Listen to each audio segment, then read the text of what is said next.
Friends, कैसे हैं आप लोग। तो फ्रेंड्स, बीपीएससी टीआरई 4 का आप लोग प्रिपरेशन कर रहे हैं।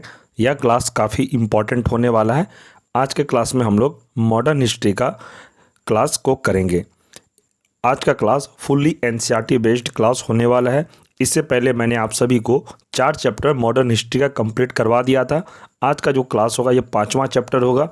और अगर 4 चैप्टर जो मैंने क्लास करवाया है आप लोग नहीं देखें तो चैनल पर प्लेलिस्ट बना हुआ है।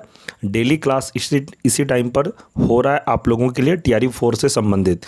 और ये क्लास अगर आप अच्छे से देख लेते हैं वीडियो के अंत तक में तो यहाँ से आपका 1 से 2 प्रश्न एग्ज़ाम में कंफर्म हो जाएगा। ये क्लास करने के बाद आपको कहीं और से कोई भी क्लास करने का कोई ज़रूरत नहीं पड़ेगा, क्योंकि जो भी मैं क्लास करवा रहा हूँ ये फुल्ली एनसीईआरटी बेस्ड क्लास है और एग्ज़ाम के दृष्टिकोण से ही इम्पॉर्टेंट क्लास होने वाला है।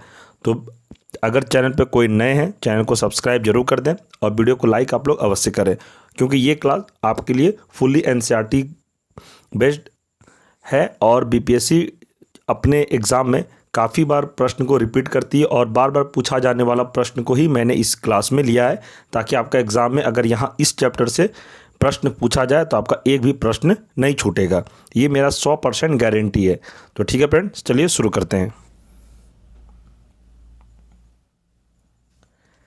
चैप्टर का नाम है ब्रिटिश शासन का भारतीय अर्थव्यवस्था पर प्रभाव। यानी कि ब्रिटिश शासन जो हम लोग भारतीय पे जो किए थे शासन, उनका क्या अर्थव्यवस्था पे प्रभाव रहा था उस समय। जो ब्रिटिश लोग, अंग्रेज लोग जो भारत में आके कब्जा किए हुए थे, उनका क्या अर्थव्यवस्था पे प्रभाव हुआ था, उससे संबंधित हम लोग इम्पोर्टेंट प्रश्न को करेंगे। पहला प्रश्न है, धन निष्कासन के सिद्धांत का प्रतिपादन किसने किया था। जो धन निष्कासन का सिद्धांत था इसका प्रतिपादन किसने किया था, तो इसका प्रतिपादन दादा भाई नौरोजी ने किया था। इंपॉर्टेंट प्रश्न है, याद रखिएगा। आप लोग बस सुन के भी याद हो जाएगा। आप लोग बस अच्छे से सुनिए हेडफोन लगा के, मैं गारंटी देता हूँ बस आपको सुनकर याद हो जाएगा। आपको लिखने का भी या दोबारा पढ़ने का भी जरूरत नहीं पड़ेगा। आगे है, वर्ष 1892 में लिबरल पार्टी के टिकट पर ब्रिटिश हाउस ऑफ कॉमन्स में चुने जाने वाले पहले भारतीय कौन थे। तो पहले भारतीय कौन थे, ये हो जाएगा दादा भाई नौरोजी थे। ये भी इंपॉर्टेंट प्रश्न है, ध्यान रखिएगा इसको। नेक्स्ट है, poverty and the un British rule in India नामक पुस्तक किसने लिखी। प्रश्न को मैं फिर से रिपीट कर दे रहा हूं। Poverty and the un British rule in India नामक पुस्तक किसने लिखी, तो यह पुस्तक लिखी थी दादा भाई नौरोजी ने। यह प्रश्न टीआरई 3 में पूछा गया था। आगे है, यह विचार किसने दिया कि भारत में ब्रिटिश आर्थिक नीति घिनौनी है। तो यह विचार किसने दिया था, तो कार्ल मार्क्स ने दिया था। आप लोगों का काफ़ी प्रश्न रहता है कि सर ये कौन से क्लास के लिए आप पढ़ा रहे हैं, तो मैं आपको बता दूं, अगर आप प्राइमरी का तैयारी कर रहे हैं, प्राइमरी टीचर का, तो आपको पता होना चाहिए कि प्राइमरी टीचर में सबसे ज़्यादा प्रश्न मॉडर्न हिस्ट्री का रहता है, 18 से 20 प्रश्न। और आप कोई भी क्लास का तैयारी कर रहे हैं, 6 to 8, 9, 10, 11, 12, जिस किसी का जनरल पेपर होगा उसमें आपको 8 से 10 प्रश्न सिर्फ मॉडर्न हिस्ट्री से रहेगा। अगर आपका ऑनर्स हिस्ट्री है तो आपका पेपर में सबसे ज़्यादा प्रश्न मॉडर्न हिस्ट्री का रहेगा। तो ये नहीं सोचना है कि हमारे लिए नहीं, ये सभी क्लास के लिए इंपॉर्टेंट है, बट प्राइमरी टीचर में सबसे ज़्यादा मॉडर्न हिस्ट्री का वेटेज रहता है। तो प्राइमरी टीचर का जो तैयारी करें उनको ज़्यादा से ज़्यादा मॉडर्न हिस्ट्री पर ध्यान देना चाहिए। ठीक है, चलिए आगे प्रश्न देखते हैं। प्रश्न है, औपनिवेशिक अर्थव्यवस्था की श्रेष्ठतम पुस्तक इंडिया टुडे के लेखक कौन है। औपनिवेशिक अर्थव्यवस्था की श्रेष्ठतम पुस्तक इंडिया टुडे के लेखक कौन है, तो यह है रजनी पाम दत्त। इंपॉर्टेंट प्रश्न है, याद रखिएगा।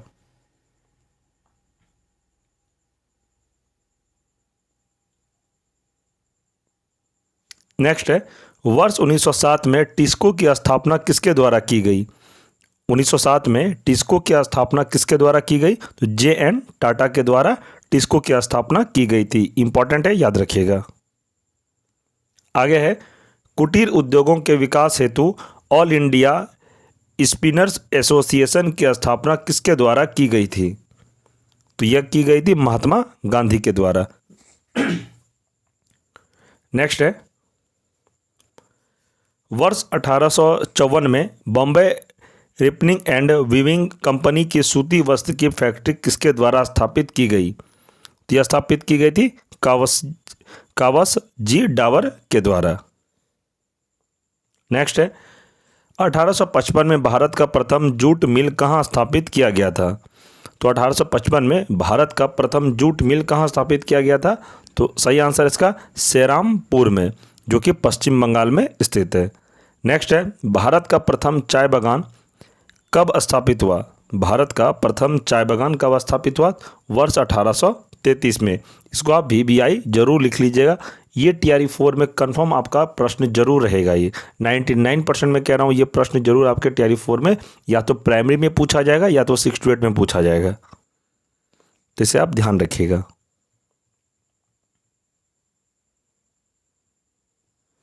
इंपॉर्टेंट पॉइंट है, प्रसिद्ध इतिहासकार KM पन्निकर ने 1765 से 1772 ईस्वी के काल को डाकू राज कहा है। एग्जाम में प्रश्न पूछा जाएगा कि किसने ये कहा कि 1765 से 1772 के काल को डाकू राज, तो डाकू राज किसने कहा था? तो ये था KM पन्निकर ने। तो इंपॉर्टेंट है, याद रखिएगा। नेक्स्ट है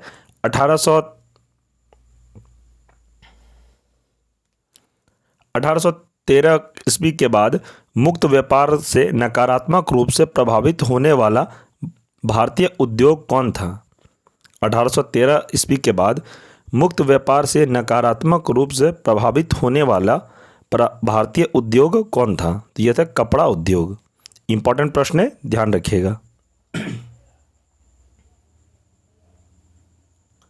आगे प्रश्न है वह कौन सी भू राजस्व व्यवस्था थी जो सर्वाधिक ब्रिटिश क्षेत्रों पर लागू की गई? तो यह लागू की गई थी रैयत वड़ी। इंपॉर्टेंट है, याद रखिएगा। अस्थाई बंदोबस्त का सिद्धांत किससे संबंधित है? तो अस्थाई बंदोबस्त का सिद्धांत किससे संबंधित है? तो ये हो जाएगा भू राजस्व के निर्धारण से संबंधित है।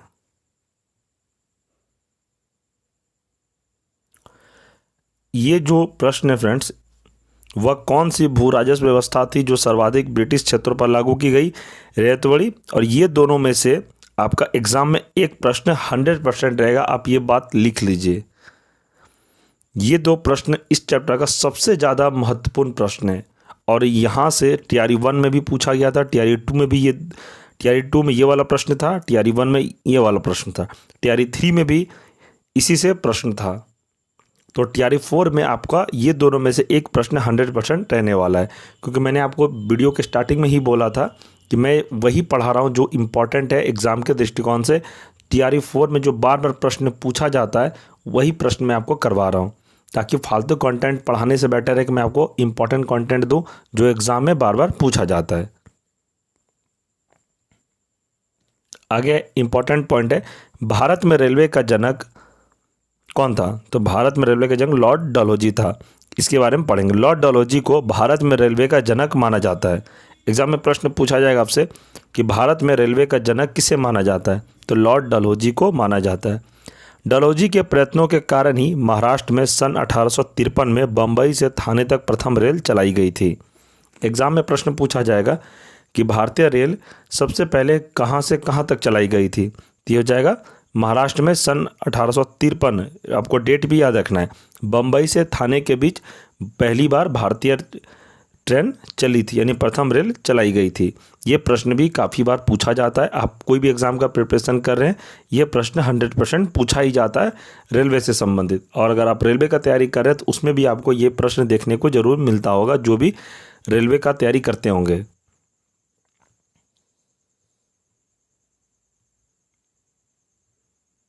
अब हम लोग पढ़ेंगे प्रमुख कृषि पद्धतियां, जिसमें से पहला है तीन कठिया प्रथा।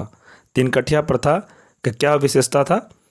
इस प्रथा के अंतर्गत चंपारण बिहार के किसानों को अपने अंग्रेज बागान मालिकों के अनुबंध पर भूमि के 3/20 भाग पर नील की खेती करना अनिवार्य होता था। तीन कठिया प्रणाली में यह प्रथा था कि जो किसान होते थे उनको अपने भूमि पे 3/20 भाग पर नील की खेती करना अनिवार्य होता था। नेक्स्ट है दादनी प्रथा। इस प्रथा के अंतर्गत ब्रिटिश व्यापारी भारतीय उत्पादकों, कारीगरों, शिल्पियों आदि से निर्मित माल प्राप्त करने के लिए अग्रिम अथवा पेशागी के रूप में धन देते थे। इंपॉर्टेंट है, ध्यान रखिएगा। सबसे ज़्यादा इंपॉर्टेंट आपको तिनकठिया प्रथा से संबंधित पूछा जाएगा। तिनकठिया प्रथा में क्या था? तो 3/20 जो भाग पर नील की खेती करना अनिवार्य था, ये आपको याद रखना है। तो फ्रेंड्स, आपका चैप्टर कंप्लीट हो गया। मैं आपको पहले भी बोलता था कि डेली मैं आपको एक चैप्टर कंप्लीट करवाऊंगा, और मॉडर्न हिस्ट्री आप मेरे पे छोड़ दीजिए। जितना मैं क्लास आपको करवा रहा हूँ, जितने भी अभी तक क्लास हुए हैं, सारा मैं चैप्टर वाइज आपको डेली कंप्लीट करवा दूंगा, और यहीं से प्रश्न आपका पूछा जाएगा। इससे बाहर आपका एक भी प्रश्न नहीं जाएगा। बस मॉडर्न हिस्ट्री जितना मैं क्लास करवा रहा हूँ, और इससे पहले भी मैंने बहुत सारा क्लास करवाया है। अगर आप पहले का क्लास नहीं देखना चाहते हैं बट यही सब क्लास देख लेते हैं, तो आपका मॉडर्न हिस्ट्री कहीं से और पढ़ने का कोई ज़रूरत नहीं पड़ेगा क्योंकि ज़्यादा पढ़ने के बाद आपको और भी याद नहीं रहेगा। एग्ज़ाम में वही पढ़िए अभी जो एग्ज़ाम में बार बार पूछा जाता है। तो मैं आपको वही सब क्लास करवा रहा हूँ जो इम्पोर्टेंट है, और एग्ज़ाम में प्रश्न यही सब बार बार पूछा जाता है, और इसी को आपको अच्छे से पढ़ के याद रख कर लेना है, ताकि एग्ज़ाम में आपका एक भी प्रश्न नहीं छूटे। और फ्रेंड्स, किसी भी तरह का कोई डाउट हो, आप ज़्यादा से ज़्यादा वीडियो के कमेंट करें वीडियो में, और वीडियो अगर आपको अच्छा लगा तो वीडियो को लाइक करें। कोई भी डाउट हो क्लास से संबंधित, या आपको क्लास समझ में नहीं आया, तो आप कमेंट में ज़रूर बताएंगे। और आपको क्लास अच्छा लगा तो ये भी कमेंट करके बताएंगे, हाँ सर हमें आपका क्लास अच्छा लग रहा है। ऐसे ही डेली आप क्लास करवाइए। आपका मैं हर सब्जेक्ट कंप्लीट करवा दूंगा। दोपहर में आपका ज्योग्राफी का क्लास चल रहा है, एनसीईआरटी का ही क्लास चल रहा है, तो आप लोग ध्यान रखेंगे। मैं बहुत जल्द आप लोगों के लिए बायोलॉजी का क्लास, पॉलिटी क्लास सारा स्टार्ट करने वाला हूं, तो आप लोग हमारे चैनल से ज़रूर जुड़े रहें। आपका हर सब्जेक्ट में कंप्लीट करवा दूंगा। आप कोई भी क्लास का प्रिपरेशन करें, जीके जीएस मेरा 100% गारंटी है, आपको कहीं और से पढ़ने का कोई ज़रूरत नहीं पड़ेगा। और इस क्लास का पीडीएफ आपको टेलीग्राम ग्रुप में अवेलेबल करवा दिया जाएगा। जो टेलीग्राम ग्रुप को ज्वाइन नहीं किए हैं, टेलीग्राम ग्रुप को जरूर ज्वाइन कर लेंगे। टेलीग्राम ग्रुप में आपको पीडीएफ नोट्स अवेलेबल करवाया जाता है। टेलीग्राम ग्रुप का लिंक इस वीडियो के डिस्क्रिप्शन में दे दिया जाएगा। आप लोग टेलीग्राम लिंक पर क्लिक करके ग्रुप को जरूर ज्वाइन कर लेंगे, ताकि एग्ज़ाम संबंधित जो भी सबसे ज़्यादा पीडीएफ नोट्स टेलीग्राम पर ही मैं प्रोवाइड करवाता हूँ। और TRE-4 या स्टेट एग्ज़ाम से संबंधित कोई भी अपडेट होगा तो सबसे पहले आपको टेलीग्राम पर ही प्रोवाइड करवाया जाता है। कोई भी न्यूज़ हो और स्टडी मटेरियल हो, जो भी क्लास होती है, सारा मटेरियल आपको टेलीग्राम पर ही मिलेगा। और फ्रेंड्स, ज़्यादा आपको कुछ डाउट हो या मेरे से बात करनी हो, कोई एग्ज़ाम से संबंधित, या आपको कोई पीडीएफ नोट्स जो मैं दिया हूँ और आपको नहीं मिला, तो आप हमसे डायरेक्ट भी ले सकते हैं। हमारा नंबर है 9709427320। इस नंबर पे आप कॉल करेंगे या व्हाट्सअप मैसेज करिएगा, आपको नोट्स दे दिया जाएगा। टेलीग्राम पर भी आप मैसेज कर सकते हैं, कोई दिक्कत वाली बात नहीं है। और फ्रेंड्स, एनसीईआरटी नोट्स भी है हमारे पास 3 क्लास से लेके 10 क्लास तक। जिस किसी को भी शॉर्ट नोट्स चाहिए, जो बिहार सरकारी स्कूल में जो चलता है बुक, उसका एनसीईआरटी का शॉर्ट नोट्स निचोड़ मैंने तैयार करवाया है, कंप्यूटर टाइपिंग करवा दिया है। आप लोग अगर अच्छे से पढ़ना चाहते हैं तो ये नोट्स भी लेने के लिए आप इस नंबर पे आप व्हाट्सअप मैसेज करेंगे। आपको 3 क्लास से लेकर 10 क्लास तक ऑल सब्जेक्ट शॉर्ट नोट्स दिया जाएगा एससीईआरटी का। उसमें एनसीईआरटी भी ऐड होगा, बिहार स्पेशल भी इंक्लूड रहेगा। तो ध्यान रखिएगा, कोई भी क्लास का आप प्रिपरेशन करें, एससीईआरटी अगर अच्छे से आप पढ़ लेते हैं, और एनसीईआरटी जो मैं आपको क्लास करवा रहा हूँ, ये दोनों क्लास करने के बाद आपका एग्ज़ाम में एक भी प्रश्न नहीं छूटेगा। इस बात का आप ध्यान रखिएगा। ठीक है फ्रेंड्स, चलिए मिलते हैं हम लोग अगले क्लास में। तब तक के लिए जय हिंद, जय भारत।